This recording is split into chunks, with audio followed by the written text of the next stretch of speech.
ఈ అనిరుద్ధుణ్ణి యోగులు ఆరాధిస్తుంటారు. ఇప్పుడు రాజసాహంకారం నుంచి తయశాత్వికులు అనాథ బుద్ధితత్వము.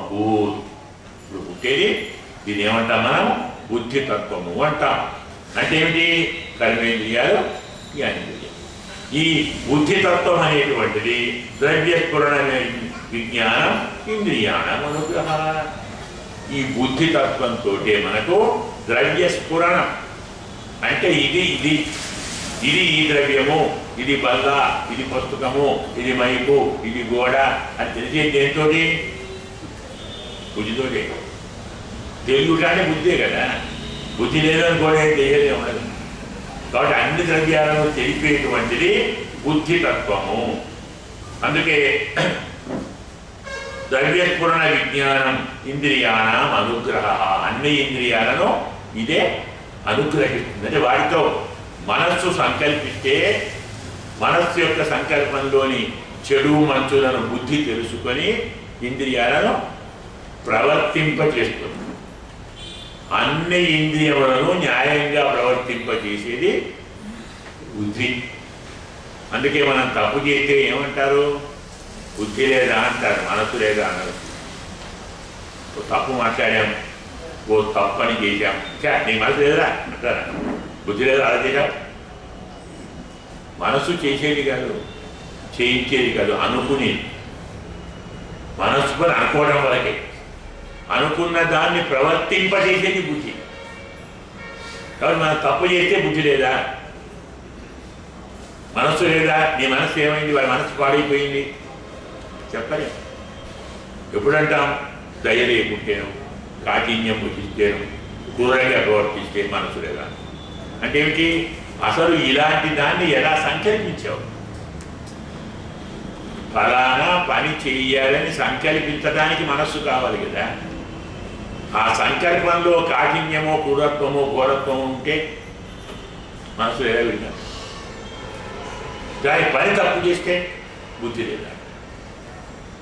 కాబట్టి మనస్సు చెప్పినా చేయించేది, ప్రవర్తింపజేసేది బుద్ధి. మనం దాన్ని గుర్తుపెట్టుకోవాలి. ద్రవ్యస్ఫురణ విజ్ఞానం ఇంద్రియాణం అనుగ్రహ సంశయ అథ విపర్యాస నిశ్చయ స్మృతి. ఇది బుద్ధి యొక్క లక్షణం. బుద్ధి ఏం చేస్తుంది అంటే సంశయం దానిదే. అవుతుందా కాదా? మనం చేయాలనుకుంటున్నాం, చేయగలమా లేదా? మనకి సరిపోతుందా? ఇంత రాలనా, మరి కొంత కూర్చుకోవాలన్నా? ఇలాంటి అన్ని రకాల సంశయాలు బుద్ధి పగులు. అలాగే విపర్యం కూడా. ఒకదానికి సిగ్గుడు అనుకుంటాం, చేయకూడని దాన్ని చేయొచ్చు అనుకుంటాం, చేయొచ్చు దాన్ని చేయకూడదు అనుకుంటాం. ఇది విపర్యము. అలాగే నిశ్చయం, ఇలాగే చేయాలి, దాన్ని చేస్తాను, ఒక నిశ్చయానికి వస్తాను. ఆ నిశ్చయం ఎవరి పని? బుద్ధి పని. అలాగే స్మృతి, గుర్తుంచుకొనుట. ఒకసారి అనుభవించిన దాన్ని అలాగే పెట్టుకొని గుర్తించాలి. ఈ గుర్తింపు మరచిపోకుండా జ్ఞాపకం అంటామే, దాని కూడా బుద్ధి యొక్క పనే. ఇలా సంశయము, విపర్యము, నిశ్చయము, స్మృతి. ఐదోది స్వాప, హాయిగా నిద్ర అంటాం కదా. అక్కడ ఇంద్రియ విరామం అంటాం కదా. అన్ని ఇంద్రియములు విశ్రాంతి తీసుకుంటాయి. ఇప్పుడు ఎవరు చెప్తే? మన చెప్తే కాదు, బుద్ధి చెప్తే. విశ్రాంతిలో కూడా, నిద్రలో కూడా మనస్సుకు విశ్రాంతి ఉండదు. అది పని చేస్తూనే ఉంటుంది. దాని యొక్క పనే మనకు స్వప్నములు, కళలు. బుద్ధి విశ్రాంతి తీసుకోదు. బుద్ధి మనస్సు విశ్రాంతి తీసుకున్నాయి అనుకోండి, మనం కూడా విశ్రాంతి తీసుకున్నాయి అయిపోతుంది. అందువల్ల అవి ఆ నిద్రలో మన అనుభూతులను, మన కోరికలను, మన ఆశలను, మన అభిప్రాయాలను అవి మనకు స్వప్న రూపంలో సాక్షాత్కరింపజేస్తాయి. స్వాభైత్యతే బుద్ధే లక్షణం వృత్తిత పృథక్. ఇది వృత్తి కంటే వేరుగా ఉంటుంది. ఇలా సంశయము, విపర్యము, నిశ్చయము, స్మృతి, స్వాపం అనేటువంటి పంచలక్షణ బుద్ధి అంటూ తత్వశాస్త్రం. బుద్ధి అంటే పంచలక్షణ. దానికి ఈ 5 ఉంటాయి: సంశయ, విపర్యయ, నిశ్చయ, స్మృతి, స్వాపములు. ఇవి బుద్ధి యొక్క లక్షణములు. ఇక తైజసాని ఇంద్రియాన్ని రజోగుణం రాజసాహంకారం కదా, రాజసాహంకారం ఇచ్చే మనకు కర్మేంద్రియములు జ్ఞానేయం చెప్పుకున్నామే. అవి క్రియాజ్ఞాన విభాగశ. క్రియ అంటే కర్మ, జ్ఞానం. ప్రాణస్య క్రియాశక్తి బుద్ధే విజ్ఞానశక్తిత. క్రియాశక్తి దేనికి ఉంది? క్రియాశక్తి బుద్ధికి లేదు. క్రియాశక్తి ప్రాణానికి ఉంటుంది. ప్రాణం ఉంటే పని చేస్తాం, బుద్ధిగా చేయం. ఆలోచన ఉండొచ్చు అండి, నేను లేచి పరిగెత్తాలి అని బుద్ధి ఒకరి చేంజ్ చేసుకుంది. 90 ఏళ్ళ వరకు కూర్చోబెట్టి లేవలేదు, పరిగెత్తాడా? పరిగెత్తడానికి ఏం కావాలి? ప్రాణశక్తి కావాలి. అప్పుడు క్రియ చేయించేటువంటిది ఆ ప్రాణము. అందుకే ప్రాణశక్తి క్రియాశక్తి, బుద్ధి విజ్ఞానశక్తిత. బుద్ధి యొక్క శక్తి విజ్ఞానం, ప్రాణానికి శక్తి క్రియ. దాన్ని గుర్తుంచుకోవాలి. ఇప్పుడు తామసాక్షరి గురు అనాథ్. ఇక తామసాహంకారం మార్పు చెంది ఇది కూడా భగవద్ వీర్య చోదితాత్ శబ్దమాత్రము. ఇప్పుడు మనకు పంచ తన్మాత్రలు, పంచభూతాలు వస్తాయి. ఈ తామసాహంకారం మొదలు వికారం చెంది శబ్దమాత్రము భూత్, మొదటి యొక్క పరిణామం తన్మాత్రం, శబ్దం యొక్క సూక్ష్మావస్థ. దానివల్ల నభ, దాంతో ఆకాశం అవతరించింది. ఇది శ్రోత్రం శబ్దగం. ఈ ఆకాశం యొక్క ఇంద్రియం శ్రోత్రేంద్రియము, దాని యొక్క గుణం శబ్ద గుణము. ఇదేం శబ్దం ఏం చెప్తుంది? ఆకాశం అంటే ఏమిటి చెప్పాలి. ఏమిటి ఆకాశం అంటే? అది ఆకాశమేనండి అంటాం కదా. అర్థాశ్రయత్వం శబ్దస్య. ఆకాశం అంటే అర్థాశ్రయం. ప్రతి వస్తువులకు ఆశ్రయం ఆకాశం కదా. విజయ్ ఎక్కడుంది? అక్కడికి వస్తుంది. అంట మన భూమి మీద ఉంది, చేయి భూమి మీద ఉంది, మన కాడు భూమి మీద ఉంటాయి. దగ్గర శరీరం ఎక్కడ ఉంది? అక్కడ తలకాయ ఎక్కడ ఉంది? అక్కడ ఉంది. అన్ని గోళాలు ఎక్కడ ఉన్నాయి? అక్కడ. అన్ని గ్రహాలు ఎక్కడ ఉన్నాయి? అక్కడ. ఒకటి ఏ ఏ పదార్థాలు ఉన్నాయో అన్ని పదార్థాలకు ఆశ్రయం ఆకాశం. అర్థాశ్రయత్వం శబ్దస్య ఆశ్రయత్వం. రెండు. అర్థానికి ఆశ్రయం ఆకాశమే, శబ్దానికి ఆశ్రయం కూడా ఆకాశమే. ద్రష్టు లింగత్వం. చూచేవాడికి, తెలిసేవాడికి లింగం అంటే కారణం ఆకాశం. మనకు ఒక విషయం తెలియాలి అంటే ఎలా తెలియాలి? దాన్ని బుద్ధి గ్రహించాలి. అక్కడ కనబడుతుంది వస్తువు, ఇక్కడ పుస్తకం ఉన్నది, పుస్తకం అక్కడ ఉంది, కన్ను చూచింది. ఈ కన్ను నుంచి మనస్సుకు, మనస్సు నుంచి బుద్ధికి కదా. మరి కన్ను నుంచి మనస్సుకు రావాలంటే ఎక్కడి నుంచి వచ్చింది? అక్కడ పుస్తకం, ఇక్కడ కన్ను. ఇప్పుడు కన్ను అక్కడికి పోయిందా, పుస్తకం ఇక్కడికి వచ్చిందా? అర్థమైందా? మనకి ఇంద్రియాలు రెండు రకాలుగా ఉంటాయి.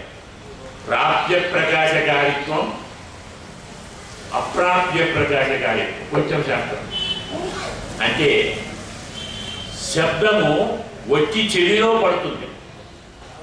శబ్దం అక్కడే ఉండదు, రేపు వస్తుంది. రూపం కంటిలో పడుతుంది.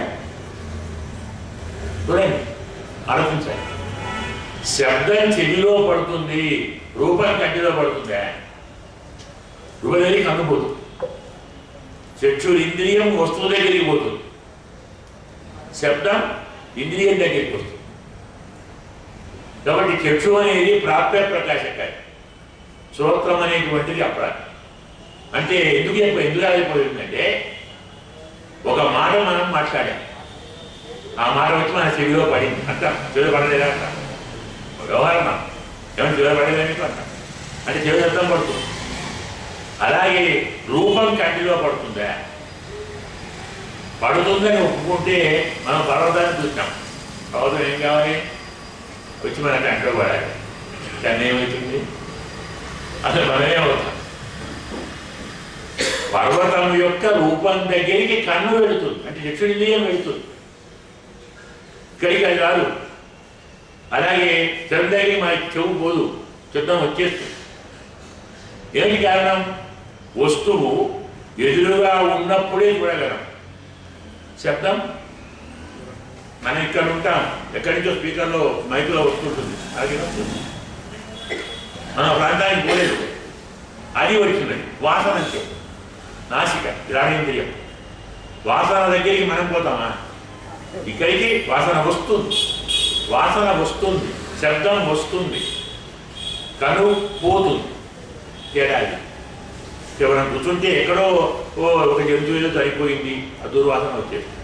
ఒక అమ్మని పువ్వు అక్కడ ఉత్తగించింది, వాసన వాసన అంటే వాసన వస్తుంది. వినవచ్చుట, వాసన వచ్చుట, కానీ చూచుట రూపవచ్చుట లేదు.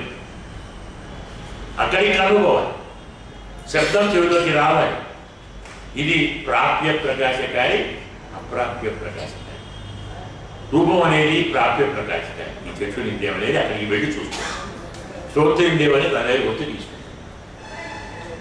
కాబట్టి ఇప్పుడు రూపం దగ్గరికి ఇంద్రియం పోయినా, అంటే గుణం దగ్గరికి ఇంద్రియం పోయినా, ఇంద్రియం దగ్గరికి గుణము వచ్చినా మధ్యన ఏముంది?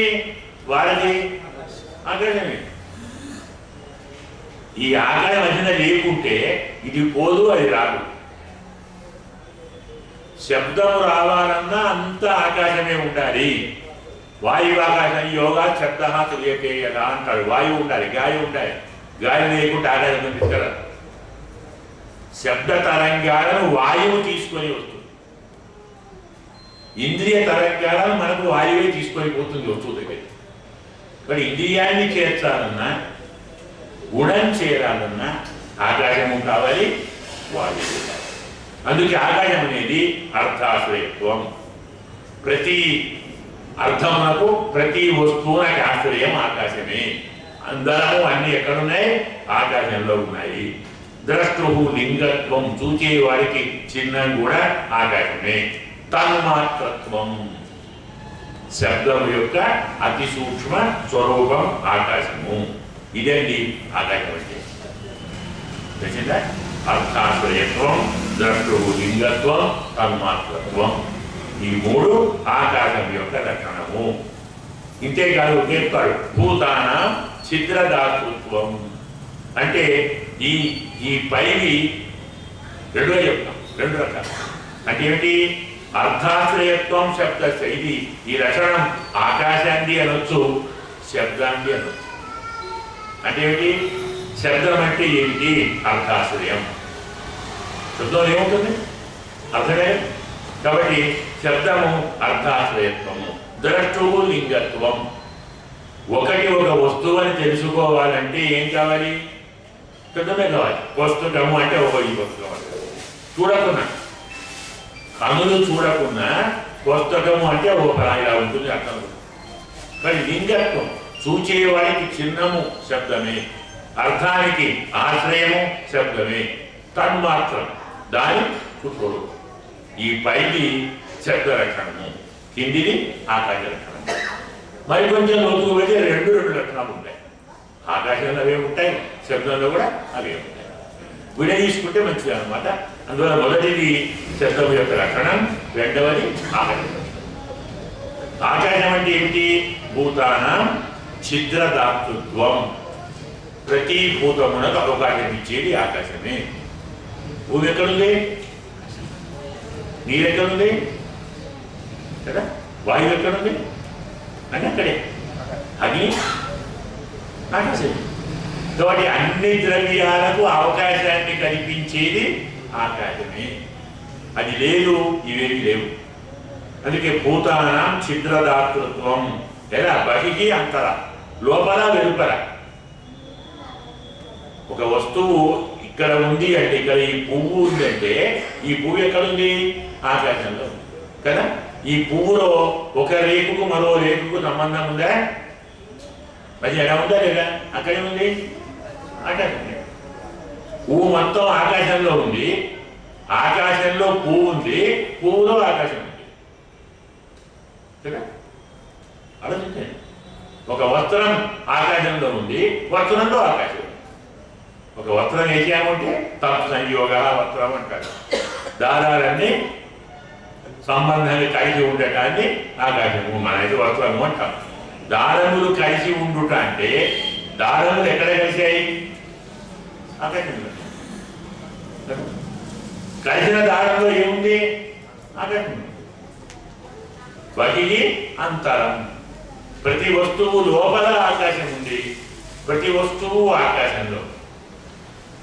అందువల్ల భూతానాం ఛిద్రదాతృత్వం, ప్రతి భూతమునకు అవకాశం ఇస్తుంది, వెలుపల లోపల. ప్రాణేంద్రియ ఆత్మశిజ్ఞత్వం, ప్రాణములు ఎక్కడుంటాయి? ప్రాణములు ఆకాశంలో. మనం ఇక్కడ అంటాం లోపల ఏముంది? దహరాకాశం కదా. ఇక్కడ ఆకాశం లేదు అనుకోండి, ప్రాణం లేదు, తల మీద అక్కడే. ప్రాణములకు, ఇంద్రియములకు, మనస్సుకు ఆధారం ఆకాశము. ప్రాణేంద్రియాత్మకృష్ణత్వం, ఇది ఆకాశం యొక్క లక్షణము. భూత ఛిద్రదాతృత్వము, ప్రాణేంద్రియాత్మకృష్ణత్వము అంటే ప్రాణములకు, ఇంద్రియములకు, మనస్సుకు ఆధారం, కొన్ని ఆత్మకు ఆధారం అనుకో తప్పలేదు, దాన్ని ఆకాశము అంటారు. నభసః శబ్దతన్మాత్రాత్ కాలగత్యా వికుర్వత. ఇప్పుడు ఈ ఆకాశంలో వికారం వచ్చినప్పుడు స్పర్శ ఏర్పడుతుంది, స్పర్శ అభవతు అంటాం. ఇది దాని నుంచి వాయువు ఏర్పడుతుంది. ఈ వాయువే స్పర్శను మనకు వాయువే స్వీకరిస్తుంది. స్పర్శ అంటే ఏంటి చెప్పండి? ఏంటంటే స్పర్శ ఏమో అదే తెలుసు కాదు. మృదుత్వము, కఠినత్వము, శైత్యము, ఉష్ణత్వము. ఐదో చెప్పండి. స్పర్శ అంటే ఏమిటి అంటే ఒకటి మృదుత్వం, ఒకటి కఠినత్వం, ఒకటి శైత్యం, ఒకటి కఠినం, ఉష్ణం. అయితే వేడి, లేకుంటే చల్లగా, అయితే మెత్తన, లేకుంటే కఠినం. ఇంకోటి ఇంకేం లేదు. ఈ నాలుగింట్లో అన్నీ కలుస్తాయి. ఈ నాలుగింట్లో లేని 5వ లక్షణం ప్రజలు చెప్పగలవాలన్నా? చెప్పలే కదా. ఇది స్పర్శ యొక్క లక్షణము. స్పర్శత్వం, తన్మాత్రత్వం, నభస్వత. దీని మూల కారణం మరి ఆకాశమే కదా. ఇక ఈ మనం చెప్పుకున్నాము ఇప్పుడు. వాయువు అంటే ఏం చేస్తుంది? స్పర్శ అంటే మృదు అన్నాం, కఠినం అన్నాం, శీతం అన్నాం, ఉష్ణం అన్నాం. మరి వాయువు అంటే చాలనం, కదిలిస్తుంది, వ్యూహనం, ఒకదానిలో ఒకటి కూరుస్తుంది, ప్రాప్తి, చేరుతుంది, నేతృత్వం, తీసుకొని పోతుంది. వేడికి ద్రవ్య శబ్దయోగం, ద్రవ్యాన్ని చేరుస్తుంది, శబ్దాన్ని మేము అనుకున్నాం కదా. మాట్లాడుతున్నాం అంటే మీకు వినవస్తున్నది, మీరు మాట్లాడితే నాకు వినవస్తుంది. ఈ శబ్దాన్ని ఎవరు తీసుకుంటున్నారు? వాయువు. అలాగే ఈ ద్రవ్యాన్ని ఎవరు తీసుకుంటున్నారు? వాయువే. ఒక వస్తువును తీసుకొని పోయేది వాయువే, ఒక శబ్దాన్ని తీసుకొని పోయేది వాయువే, కదిలించేది వాయువే, కూర్చేది వాయువే. సర్వేంద్రియాణం ఆత్మత్వం, అన్ని ఇంద్రియముల యొక్క ఆహారభూతమైనది అంటే వాయువే. మరి అన్ని ఇంద్రియుల స్వరూపాన్ని పెట్టేటువంటిది వాయువు. ఇది వాయువు కర్మాకు లక్షణం. ఇది వాయువు యొక్క లక్షణం. ఇక వాయువు యొక్క స్పర్శ తన్మాత్రతోటి రూపం పుడుతుంది కదా. అంటే ఏంటి? తన్మాత్రం అంటాం. ఈ తన్మాత్రం వల్ల తేజస్సు పుడుతుంది. ఈ తేజస్సు అనేటువంటిది చక్షు రూప, ఇదే చక్షు ఇంద్రియముగా మారుతుంది. ఇది ఏమిటి? రూపం అంటే ఏంటి? ద్రవ్యాకృతిత్వం. ప్రతి ద్రవ్యానికి ఆకారం. రూపం అంటే ఏమిటి? ఆకారం కదా. ద్రవ్యాకృతిత్వం. అలాగే గుణత, గుణమును కలిగించేది. వ్యక్తి సంస్థ, ఒక వ్యక్తిత్వాన్ని అంటే ఒకదానికంటే ఇంకొకటి వేదని చెప్పేది ఏది? 2 పువ్వులు ఉంటాయి, ఒక పువ్వు తెలుపు, ఒక పువ్వు నలుపు. దీనికంటే ఇది వేరు. ఎందుకు? అది తెల్లని, ఇది నల్లని. ఒకటి పొట్టి, ఒకటి పొడుగు. ఇది రూపమే. ఒకదాని నుండి ఇంకో దాన్ని వేరు చేయడానికి కారణం రూపమే. ఇలా వ్యక్తి సంస్థాత్వమేవచ తేజస్వం తేజస సాత్వి, ఇది తేజస్వం అంటే లక్షణము. రూపమాత్రస్య ఉత్తయ, ఇది రూపం యొక్క వృత్తులు ఏమిటి? ద్యోతనం, పచనం, పానం, అదనం, హిమమర్దనం, తేజస్సు ఉత్తయ. దాన్ని చెప్పుకున్నాం మనం, రూపం చెప్పుకున్నాం. తేజస్సు తేజస్సు ఏంటంటే ద్యోతనం, కనబడుతుంది, తెలియబడుతుంది. తేజ ఏం చేస్తుంది? తెలుపుతుంది. తర్వాత పచనం, ఉడికిస్తుంది. పానం, తాగుతుంది నీళ్లు. మనం తాగుతాం కదా, నీళ్ళు తాగుతాం కదా. ఎప్పుడు తాగుతాం? దాహం అయితే. దాహం అంటే ఏంటండి? తేజస్సు కదా, కాలింది. అందుకే అందరూ అంటాడు మనకు. ఆకలి అయితే చెప్తాడు మనకు, అందరూ వస్తుంది భావం. ఆకలి అయితే అన్నం బాగా సుష్టుగా తింటాం. అన్నం తిని బాగా హాయిగా ఉంది అంటాం. దప్పయింది, చల్లని నీళ్ళు తాగి బా ఎంత హాయిగా ఉందో అంటాం. ఇప్పుడు నీకు హాయి కలిగిందా, దప్పిపోయిందా? అలాగే ఏం జరిగింది? అలాగే అన్నం తింటే ఆకలిపోయిందా, హాయి కలిగిందా? కదా, అర్థం చేసుకోవాలి. ఆకలి అంటే ఏమిటి? మన కడుపులో అగ్ని మండుతుంటుంది, మంట. అందులో అన్నం పడేసాం, నీళ్ళు పోసాం అంటే మంటను చల్లార్చాం. ఇంత బుద్ధి లేదురా, మంటను చల్లార్చి హాయి అంటే ఏంటిరా? బాధ పోయిందా, ఆనందం కలిగిందా? బాధపోవడం ఆనందం కాదు కదా, రెండు ఒకటి కాదు. బాధపోవడం వేరు, ఆనందం కలగడం వేరు. విభాగాలు ఆనందం కలుగుతుందా? లేదే. ఉన్న బాధను పోగొట్టుకుని ఆనందం అంటారు. ఎంత అజ్ఞాని వేరే అంటారు. ప్రతిక్రియ మనకి ఇందులో వస్తుంది, కవిలోపాచరణలో వస్తుంది. ఇది ప్రతిక్రియ కేవలం కలిగినటువంటి ఆపదకు నివృత్తి చేసుకుంటున్నావు తప్ప నువ్వు కొత్తగా పొందింది ఏమిటి? కలిగిందాన్ని పోగొట్టుకున్నావా, వద్దాన్ని కలిగించుకున్నావా? కలిగిందాన్ని పోగొట్టుకున్నావు, అది ఉపశాంతి, ఆనందం కాదు. దాహత్వ నివృత్తి. నీ కొత్తగా ఏం లేదు, ఏం కలగలేదు. కాబట్టి మనకు ద్యోతనం, పచనం, పానం, అదనం. తినటం కూడా, తాగడం దేనివల్ల? తప్పి వల్ల. తినడం దేనివల్ల? ఈ రెండు అన్నీ కదా. పానము తేజస్సు కృత్యమే, అదనము తేజస్సు కృత్యమే. హిమమర్దనం, మంచును కలిగించుట, మంచును తొలగించుట ఎవరి పని? తేజస్సు. ఇలా తేజస ఉత్తయ, ఇవి తేజస్సు యొక్క వృత్తులు. శోషణం, త్రుటిగా చెప్తున్నాడు, ఎండించుట, ఆకలి, దత్తి, ఇవన్నీ తేజస్సు యొక్క లక్షణాలు. ఇప్పుడు రూపమాత్రాత్ వికుర్వాణాత్ తేజస దైవ చోదితాత్. మళ్ళీ దీనివల్ల రూపమాత్రాత్ వికుర్వాణాత్, రూపంలో మార్పు వస్తే ఈ తేజస్సు నుండి కలిగేది రసమాత్రము. ఈ రసమాత్రం వల్ల జలం కలుగుతుంది.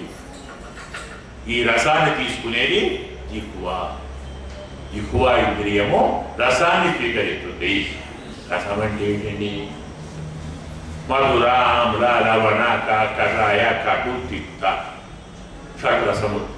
సరేనే, మధురము, ఆమ్లము, లవణము, కషాయము, కటు, తిక్త, షడ్రస. చెప్తాను చూడండి. కషాయ, మధుర, తిక్త, కటు, ఆమ్ల. ఇది నైకత. ఇవి 6 రసాలు. భౌతికానాం వికారేణ రస ఏకో విభిద్యతే. ఇది గుర్తుంచుకోవాలి, ఇది మనకు తెలియదు. రసాలు 6 అంటున్నాం మనం. న్యాయంగా రసాలు 6 కావు, ఒక్కటే రసం. మధుర ఏవ రస. రసం అంటే మధురమే. కారం వేస్తే బా కటు అంటాం, ఉప్పు వేస్తే లవణం అంటాం కదా. చింతపండు వేస్తే పురుగు. ఏం వేయకుండా ఏముంటుంది? తీయగా ఉంటుంది. పైనుంచి పక్క నుంచి వేటిని కలపకుంటే అసలు చేది నీరు తీయగా ఉంటుంది, ఒకరోజు ఉప్పగా ఉంటుంది. మన చోట ఆ రుచి నీళ్ళు భూమి కదా. అక్కడ ఉన్న ద్రవ్యాల్లో భూమిలో ఉండేటువంటి ఆమ్లాల వల్ల ఆ నీరు ఉప్పగా అనిపిస్తుంది. పొద్దున నీరు దుర్వాసన వస్తుంది, ఆ దుర్వాసన నీరులే. కానీ పక్కవాటి సంపర్కం వల్ల రసం భిన్నము కనబడుతున్నది, కానీ వాస్తవంగా రసం మాత్రం ఒకటే. అందుకే భౌతికానాం వికారేణ రస ఏక వివిద్యతే. ఒకే రసము భౌతిక వికారంతో మిరపకాయలు వేసాము కారం అవుతుంది, ఉప్పు వేసాము ఉప్పు అవుతుంది, ఇంకేదో వేసాము చేదు అవుతుంది. ఏమి వేయలేదు అది గట్టిగానే ఉంటుంది, ఏ బాధ లేదు. ఏ కూర కలపకుండా అన్నం తినండి ఎలా ఉంటుంది? ఇప్పుడు తినాలా? అవే చప్పగా ఉందండి అలవాటు. మరి ఈ పక్కన ఏమైనా అలవాటు అయిపోయింది దేనికొని ఇవన్నీ. ఉప్పు వేసుకొని, కారం వేసుకొని, పులుసు వేసుకొని, మసాలాలు వేసుకొని, మన్ను దుమ్ము అంత అందులో పోసుకొని ఆ గుమ్మి వేసుకొని కడుపు బాగా నిండుతుంది. అది లేకుండా జరిగిన సుఖం ఎంత ఉంటుందో. పాలల్లో కూడా మీరు గమనించండి, పాలల్లో చిన్నప్పుడు మీ మాకు చేసేవాడు. మా రోజుల్లో బాల్యంలో ఆవు అలా పాలు పిండి ఇలా సాయంత్రం ఆరోగ్యం చేసి అలాగే ఇచ్చేవారు. కాచొద్దు, కాచేది లేదు, చక్కెర లేదు, బెల్లం లేదు, వేరే ఏమీ లేదు. అలా పిండటం, స్వామికి నివేదించడం, నోట్లో పోసుకోవడం. అలా తాగితే మధ్యాహ్నం 12 దాకా మీకు ఆకలి ఉంటుంది. వేసి అందులో ఉప్పుడేసి, కారాలేసి, పులుపు వేసి, అందులో ఇంకేమో పోసి గొడవలేసి తీసే దాంతో ఆకలి కంటే ఎక్కువ ఈ బాధలోనే ఎక్కువైతాయి. అబ్బా కడుపు నొప్పండి, అబ్బా గ్యాస్ అండి, కడుపు ఉంటుందండి, ఆయాసం వస్తుందండి, తేపులు వస్తున్నాయండి. ఎందుకు వస్తున్నాయి? రోగం నువ్వు తెచ్చుకుందాం. సహజంగా వాడు ఇచ్చిన తినొచ్చు కదా. ఆ పాలు తాగు, ఆ కూరగాయలు తిను. ఋషులు ఏం తినేవాడు? మనకి ఎక్కడైనా ప్రాచీన శాస్త్రంలో, పురాణ ఇతిహాసాల్లో ఏ ఋషికైనా రోగం వచ్చిందా? ఏ ఋషికైనా ఆరోగ్యం బాగా ఋషుడైనా ఉన్నాడా? ఒకటి ఆలోచించాయి. అసలు ఇదే చెప్పాం అబద్ధంగా. అసలు మన దాన్ని ఏమంటారు, ఈటీవీ 2 ప్రతిధ్వని కార్యక్రమం వస్తుంది. జ్యోతిష్ శాస్త్రం అవన్నీ శాస్త్రంగా ఒక వారం నుంచి దానికి నన్ను పిలిచారు. వాళ్ళు ఎవరో అపోజిట్ ఎవరో ఉన్నారు, నన్ను పిలిచారు. పక్క వాడితో అడిగిచ్చారు. ఇంత శాస్త్రం అంటున్నారండి, ఇంత అది అంటున్నారని, ఇది అంటున్నారండి. మరి పాశ్చాత్యులు, ఆంగ్లేయులు ఎన్నో రకాల ఔషధాలు, మందులు కనిపెట్టారు. మన భారతీయులు ఏ మందులు కనిపెట్టలేదు. ఎందుకు కనిపెట్టలేదు? ఎంత వివేకం అండి, గొప్పగా అడిగాడు. నేను అడిగాను, నవ్వుతాదేమండి, సిగ్గుపడాలయ్యా, గర్వమాయేది అన్న. సిగ్గుపడాలి మళ్ళా, కానీ గర్వపడుతున్నావా? మందులు లేని దేశాన్ని కల్పించిన వారు మన ఋషులు. మందులు సృష్టించి రోగాలు పుట్టించిన వాళ్ళు వాళ్ళు. రోజు గొప్పండి. ఇప్పుడు మందులు కావాల్సిన ఎప్పుడండి? రోగం ఉంటే కదా. మందులు లేవుంటే రోగాలు లేవు. రోగాలు లేని దేశం మన ఋషులది. రోగాలు పుట్టించి మందులు పుట్టిస్తున్నారు వాళ్ళు. దేనికి గర్వించాలి? మందులు ఉన్నందుక, మందులు లేనందుక. నీకేం కావాలి? రోగం లేని రాజ్యం కావాలన్నా, మందులున్న రాజ్యం కావాలన్నా? మన ఋషులు ఆరోగ్య శాస్త్రాన్ని ఉత్పన్నించారు. రోగాలు లేవు, మందులు లేవు, అన్ని రోగాలే ఉన్నాయి. వాడు ఎరువులు వేస్తాడు, మరి పంటకు ఎరువు వేస్తాడు, అన్నం పెడతాడు, అది తిన్న రోగం వస్తుంది. పంటకు మందు, మనకు మందు. భూమికి మందు, చెట్టుకు మందు, తిన్న మనకు మందు. ఇదే అజ్ఞానం. దీని విజ్ఞానం అంటావా? దీనికి గర్విస్తావా? సిగ్గుపడతా? అంటే పడుకోతుంది. వాడికి ఏమంటారు? వేరే లేదు. అంటే ఉన్నదాన్ని ఉన్నట్టు మీరు ఆడుకున్నాడు, రోగాలు లేవు. దానికి ఊరుకోలే. లడ్డూ తిని సంతోషం కాదండి, నాకు మైసూరు పాక్ అంటేనే ఇష్టం, మరి ఇంకో పక్కన ఎంత అప్రాప్తులురా. లడ్డూలో ఏముంది? శనగపిండి, నెయ్యి, చక్కెర. మైసూరు పాకు ఏముంది? అవే 3 ఉన్నాయండి. గుడ్డ చేసే లడ్డు, రోజు మైసూరు పాకు. ఏమేసింది అక్కడ? అది బాగుంది, నాకు ఇది ఇష్టం, నాకు ఇది ఇష్టం, 2 అందులో అవే ఉన్నాయి. గుండ్రగా చేసావు లడ్డు, పొడుగ్గా చేసావు మైసూరు పాకు. నాకు మంచిపాకు ఇష్టమండి అంటే నీ ఇష్టం ఈ 3. శనగపిండి, నెయ్యి, చక్కెర అంటే నీకు ఇష్టం. అలా కలిగి వేసుకుంటావు, తినలేవు. దాన్ని మరి దాంట్లో ఏం చేయాలి? బోధించాలి. మరి ఇంకేమో చేయాలి. కాయలో రోగాలుస్తున్నాయి. కాబట్టి సహజమైనటువంటి ప్రకారంతో నీవు ఉన్నట్టయితే అసలు రసం ఒకటే మధురం. పక్క వాటిని కలిపితే ఇలాంటి తేడా వస్తుంది. క్రియదనం, పిండనం ఏం చేస్తుంది? నీరు, ఈ జలం ఏం చేస్తుంది అంటే క్రియదనం తడుపుతుంది, పిండనం ముద్ద చేస్తుంది, తృప్తిని.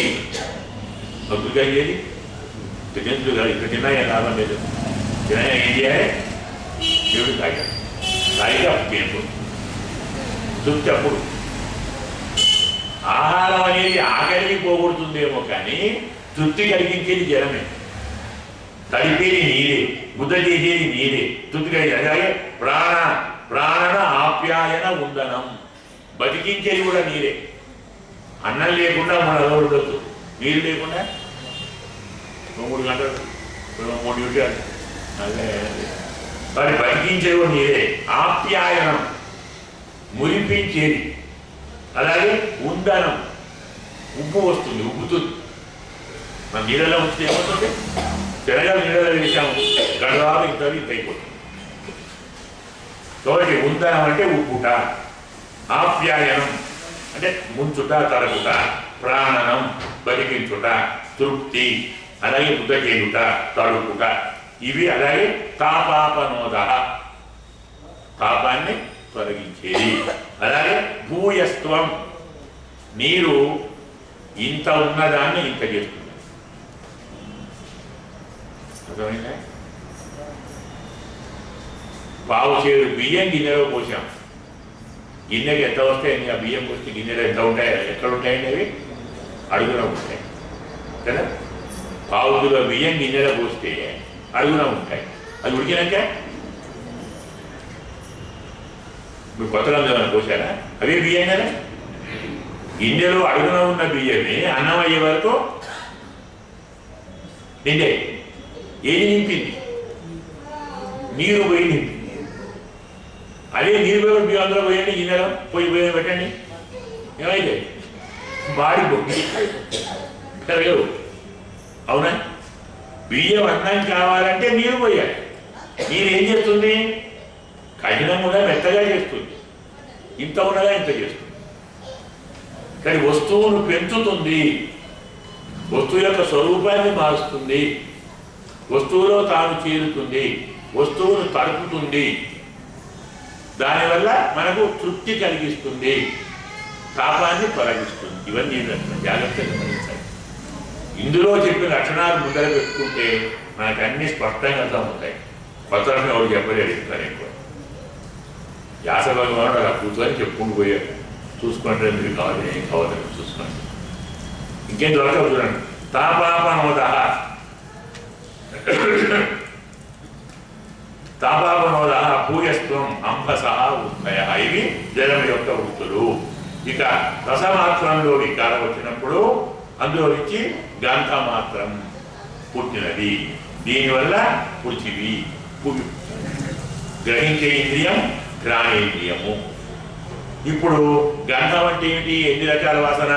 కరంబ, పూతి, సౌరభ్య, శాంత, ఉగ్ర, ఆమ్ల, షట్ గంధములు. గంధాలు కూడా మనకు రెండే తెలుసు. మంచి వాసన, చెడు వాసన.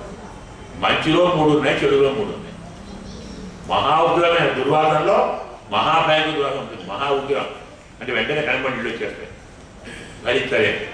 కొన్ని దుర్వాసనలు అలాగే అక్కడే కాదు చెప్పుకుంటే వాంతి చేసుకుంటాం, ఆపుకోలేము. కొన్ని ఏమో బాగలేదండి అని ముక్కు మూసుకుంటాం.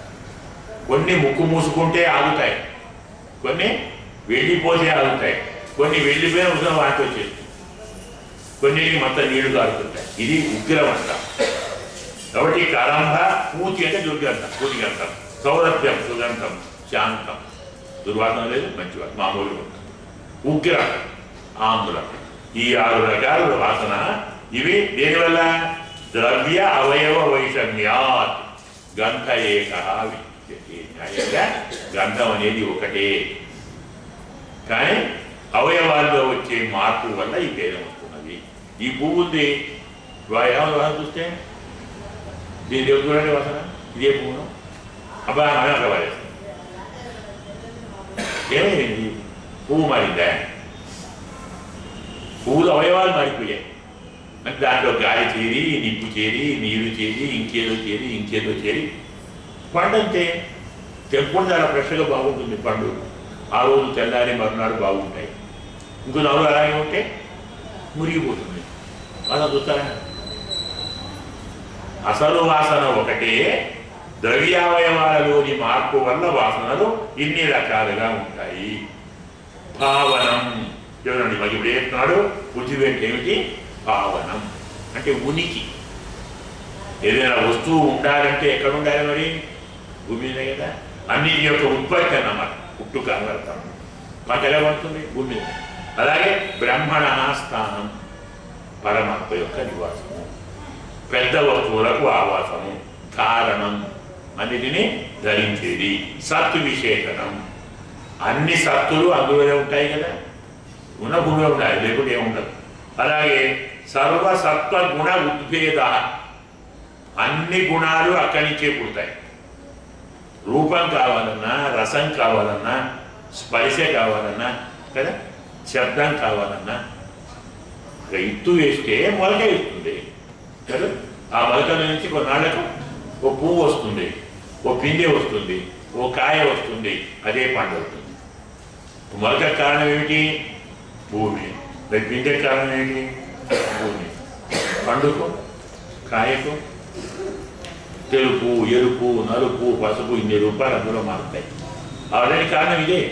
అంటే కాలము, వాయువు, పృథివీ కలిస్తే ఇన్ని భేదాలు మనకు వస్తాయి. అందువల్ల సర్వసత్వ గుణోద్భేద పృథివీ ఉత్ప్రవర్తనం. ఇలా మనకిప్పుడు 5 జ్ఞానేంద్రియాలు, 5 కర్మేంద్రియాలు, 5 తన్మాత్రాలు, 5 భూతములు చెప్పారు. ఇప్పుడు ఒక్కొక్క దానికి ఒక్కొక్క గుణం చెప్తారు. 5 భూతాల గుణం చెప్పాలి కదా. ఆకాశానికి గుణం ఏమిటి? శబ్దము. అది గ్రహించేటువంటిది ఏమిటి? శ్రోత్రము. చూడండి, నభ గుణ విశేషార్థాయస్య తత్ శ్రోత్ర విషయే. ఆకాశం యొక్క గుణమైన శబ్దాన్ని గ్రహించేది శ్రోత్రము. వాయువు యొక్క గుణమైనటువంటి స్పర్శను గ్రహించేది త్వగింద్రియము. తేజస్సుకు విజయమైనటువంటి రూపాన్ని గ్రహించేది చక్షురింద్రియము. జలముకు విజయమైనటువంటి రసాన్ని గ్రహించేది రసనేంద్రియము. పూర్వమైనటువంటి గంధాన్ని గ్రహించేది ఘ్రాణ ఇంద్రియము. అలాగే మనకు పరస్య దృష్టి ధర్మ అపరస్మిన్ సమన్వయ. గుర్తుంచుకోవాలి, ఒకదాని ధర్మం ఇంకో దానిలో కనపడుతుంది కదా. స్పర్శ లేనిది వాయువుని కదా, అది ఎందులో కనపడుతున్నది? త్వగింద్రియం. రూపం దేనిది? తేజస్సుది. కనబడేది ఎక్కడ? చక్షురింద్రియం. ఇంకా చెప్పాలంటే ఈ వస్తువు తెల్లగా ఉంది, ఈ వస్తువు తెల్లగా ఉంది, ఈ వస్తువు ఎర్రగా ఉంది. ఎరుపు, తెలుపు, నలుపు ఎక్కడున్నాయి? దీనిలో ఉన్నాయి, ఈ వస్తువులో ఉన్నాయి. కానీ దేనిది? తేజస్సు కదా. రూపం దేనిది? తేజస్సుది. కనబడేది ఎందులో? పృథ్వీలో కదా. కాబట్టి ఒకదాని గుణం ఇంకో దానిలో కనపడుతుంది. అంటే దేని గుణం దానిలో ఉంటే ఇంకో దాని సంబంధం ఉండదు. ప్రకృతి లేదు, ప్రపంచం లేదు, వ్యక్తులు లేదు. జలంలోనే, వాయువులోనే, ఆకాశంలోనే ఉంటే మనం ఎక్కడ ఉంటాం? ఇవన్నీ కలిస్తే మనం అయింది. దీన్ని ఏమంటారు? హెల్లని. పాంచ భౌతికం కదా. ఇందులో అన్ని భూతాలు ఉన్నాయా? ఏమా? కాబట్టి ఒకదాని వస్తువు మరొక దానిలో, గుణం మరొక దానిలో కనపడుతుంది. పరస్య ధర్మ అపరస్మిన్ దృశ్యతే. ఎందువల్ల అంటే సమన్వయా, అందులో అది కలుస్తుంది కాబట్టి. అందువలనే అన్ని విశేషముల యొక్క భావాలను భూమి ఎందుకు కనబడతాయి. భూమిలోనే రూపం ఉంది, భూమిలోనే రసం ఉంది, భూమిలోనే స్పర్శ ఉంది, భూమిలోనే శబ్దం ఉంది లేదా. అన్ని భూములు ఉన్నాయి కాబట్టి న్యాయంగా అన్ని భూములు ఉన్నది ఏమవుతాము? భూమిలో 5 గుణాలు ఉంటాయి. అలాగే జలంలో 4 గుణాలు ఉంటాయి. అగ్నిలో మనం మొదలు చెప్పాము 3 గుణాలు ఉంటాయి. ఈ ప్రకారంగా వాయువులో 2 ఉంటాయి. ఆకాశంలో 1. ఆకాశంలో శబ్దం మాత్రమే ఉంటుంది. వాయువులో శబ్ద స్పర్శ అంటే తన కారణం తానన్నమాట. అగ్నిలో శబ్ద స్పర్శ రూపములు, జలములో శబ్ద స్పర్శ రూప రసములు, భూమిలో శబ్ద స్పర్శ భూమి గంట రసములు. ఇందులో 5. ఇలా అన్ని 5లో ఉంటాయి. ఏతదు ఏతాని అసంహత్యయత మహదాది సప్తవై. ఇలా మహత్తు, అహంకారము, పంచభూతాలు ఇవన్నీ కలవకుండా కలిసే శక్తి వాటికి లేనందువల్ల అలాగే ఉంటే పరమాత్మే కారకర్మ గుణోపేతుడై జగదాది ఉపావిశతు. పరమాత్మ ఈ సప్త ఆవరణములలో స్వామి వేయించేశాడు. ఉపావిశతు తతస్థేన అనువిద్య.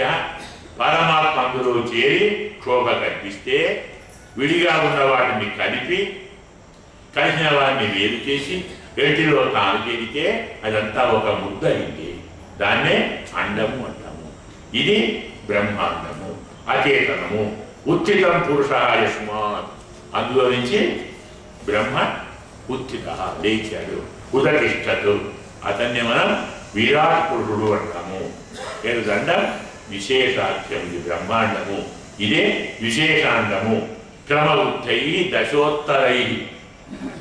ఇందులో మనకు ఒకదానికంటే ఒకటి దశగుణం ఎక్కువ ఉంటాయి.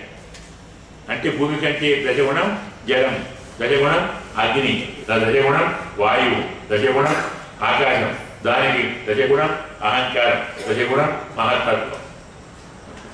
ఇలా దశగుణోత్తరం మహదాదీని ఏతాని తోయాదిభి పరివృతం ప్రధానే ఆవుకై బహిః. వెలుపల తోయాది పంచభూతములతో ఆవరించబడి ఉంటుంది.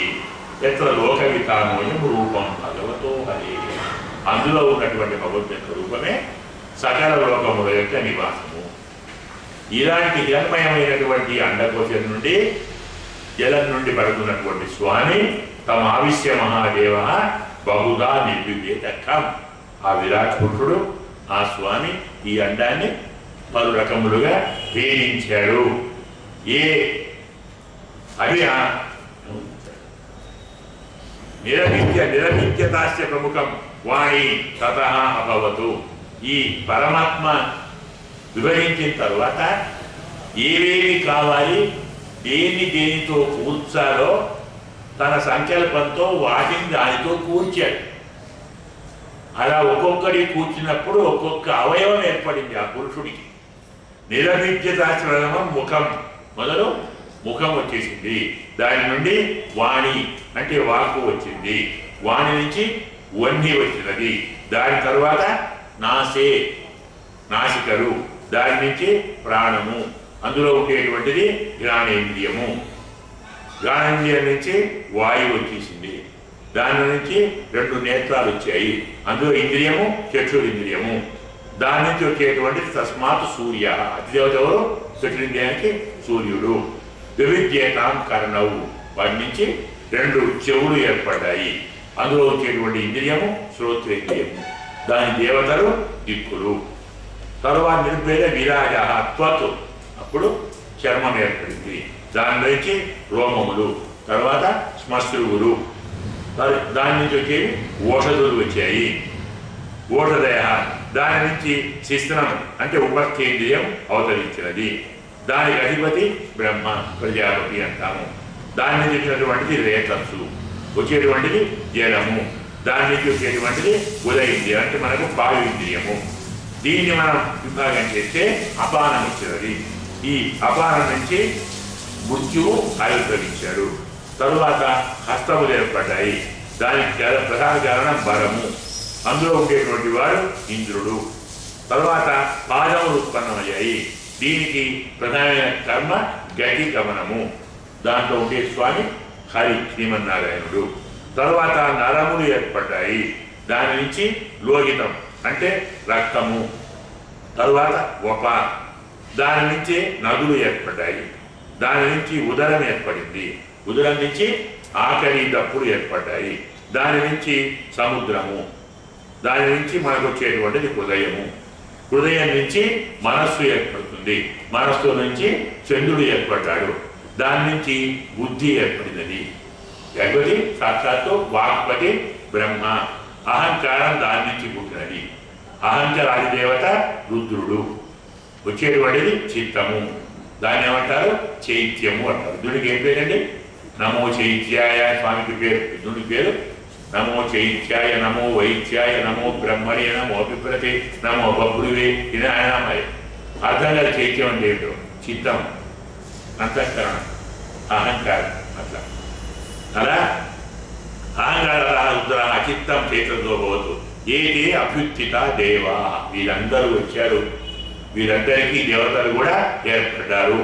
నైవాస్య ఉత్థాసనే అశకని. ఇన్ని వచ్చాయి, ఇద్దరు వచ్చారు, అందరూ కలిశారు. ఇన్ని కలిసిన ఆ విరాట్ పురుషుడు లేవలేదు. వాళ్ళు ఏం రావాలి? చైతన్యం రావాలి, ప్రాణం రావాలి అని వచ్చింది కదా. అది రావాలి కాబట్టి వన్నిర్వాచ ముఖం పేజే. అగ్నిహోత్రము వాక్కుతో ముఖమును చేరాడు, అయినా విరాట్ పురుషుడు చలనం రాలేదు. ఘ్రాణంతో నాసికలో వాయువు చేరాడు, అయినా ఇతను లేవలేదు. అక్షిని నేత్రములు చక్షురింద్రియంతో సూర్యుణ్ణి చేరాడు, అయినా లేవలేదు. శ్రోత్రములు కర్ణములతో దిక్కులను చేరాయి, అయినా లేవలేదు. త్వక్కు దోమములతో గోడలను చేరాయి, అయినా విరాట్ పురుషుడు లేవలేదు. రేతస్సుతో శిశ్నము జలమును చేరినది, అయినా లేవలేదు. బుధమును మృత్యువు అపానంతో చేరాడు, అయినా లేవలేదు.